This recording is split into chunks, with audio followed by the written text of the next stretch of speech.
It's roster announcement day for two teams, for the national team senior squad and for the U23 squad. Both of them released their rosters today at like the same time, basically.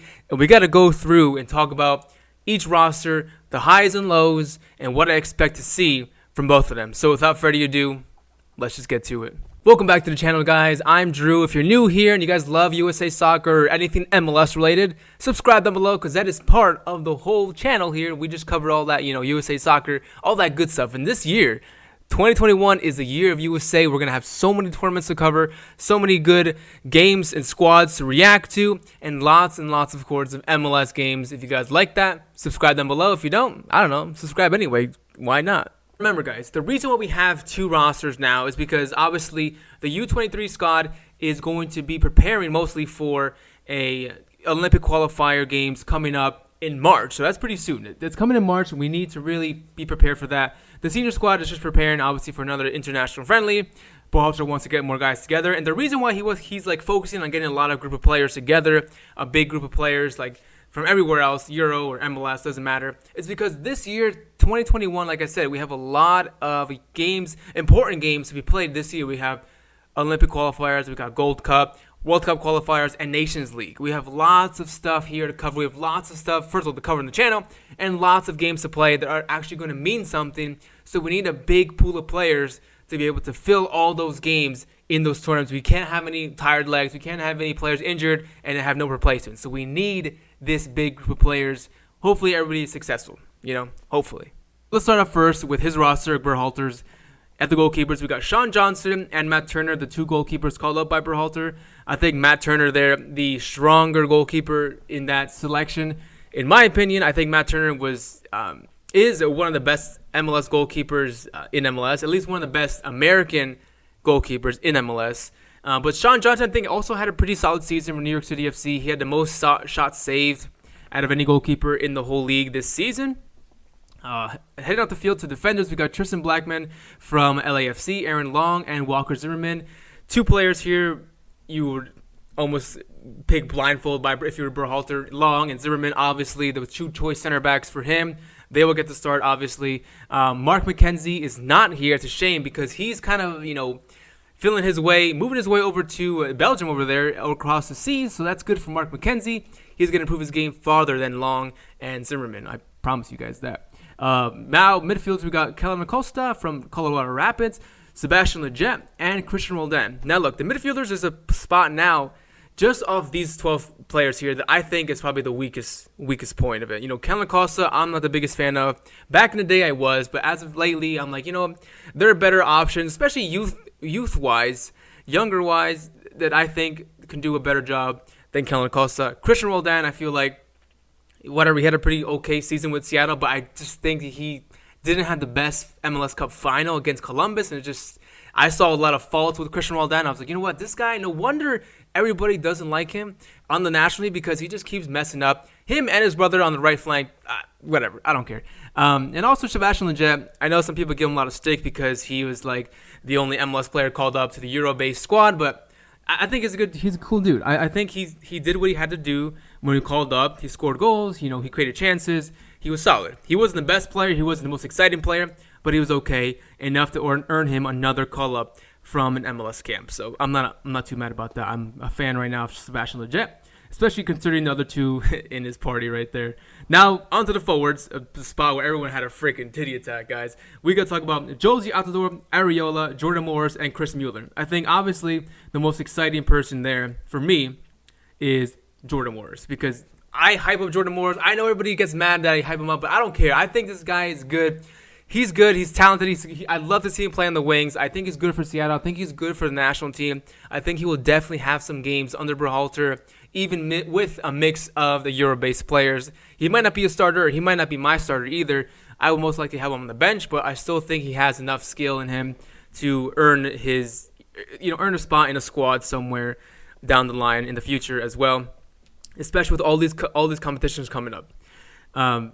Josie Altidore is a surprise to see him there. He was not in the lineup for USA or in the squad at all for the USA national team ever since the 2019 Gold Cup, which is just crazy to think about. I feel like it's been like 100 years since that Gold Cup final.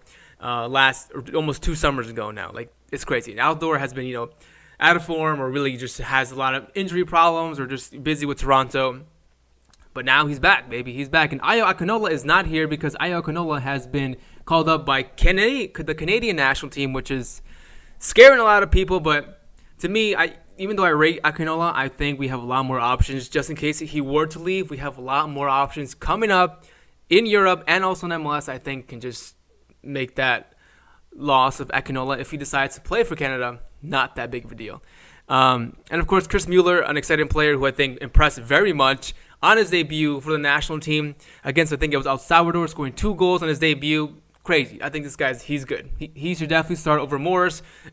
We'll see how the full lineup comes about once all the other players are mixed together, and I'll make a video on that later on in the weeks to come.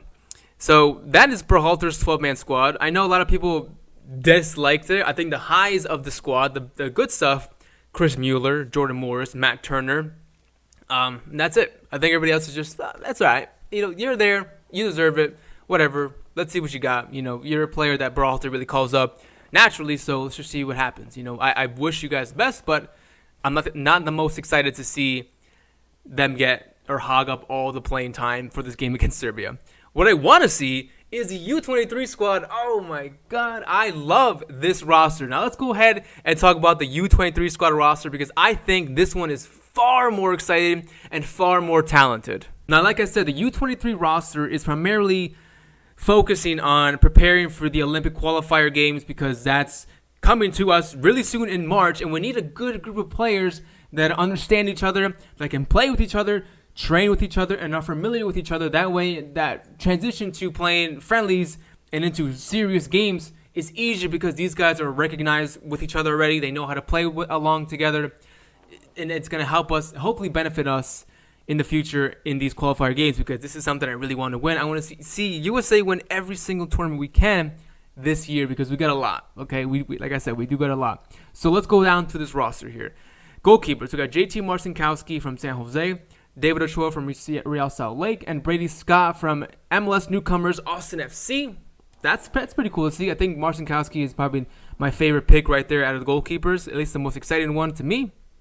Defenders, we got Julian Arau from LA, George Bella from Atlanta United, Chris Glosser from PSV, one of the only players included that is not an MLS-based player, Aaron Herrera from Real Salt Lake, Abubakar Keita from Columbus Crew, interesting, Henry Kessler from New England, and Mauricio Pineda from Chicago Fire, Brian Reynolds from FC Dallas, and Miles Robinson and Sam Vines as well to finish out the defenders. Now, some big heavy hitters here that I see. Obviously, the most excited one right now to everybody, especially in the world, Brian Reynolds. It's crazy to see that he's still here as an MLS-based player from a camp. To me, it looks like, Mark McKenzie is not included because he's finishing up his move away from MLS to Europe. Brian Reynolds, a lot of speculation, a lot of rumors. Who knows what's going on? He was signed for Juventus, and then he wasn't. Who knows? But it looks as though right now he's not signed with anybody yet. At least he's not leaving MLS anytime soon, at least not anytime before the end of this month. Interesting to see that. Miles Robinson, I'm excited to see as well. I know Atlanta didn't really have the best season, but I think Robinson still is highly rated for me. Abubakar Keita, we're pretty cool to see. MLS Cup winner there. And, of course, Julian Arau, that's interesting to see as well from LA Galaxy. I think he was called up already before by Greg Berhalter earlier, late last year. And George Bello from Atlanta is another player I'm excited to see. He's one of the next players, I think, to leave MLS as well. Now, on to the midfielders. Hassani Dodson from Minnesota. Brian Cayo from Wolfsburg, interesting. Andres Perea from Orlando City. Tanner Tessman from FC Dallas. Eric Williamson from Portland. And Jackson Ewell from San Jose. This midfield is more exciting than the senior squad. Number one, because we got Jackson Ewell. I think Jackson Ewell is a crazy CDM. He's a crazy playmaker.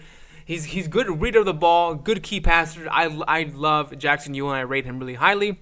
Tanner Tessman, a new player here, called up by the national team, at least a newcomer to the camp from FC Dallas.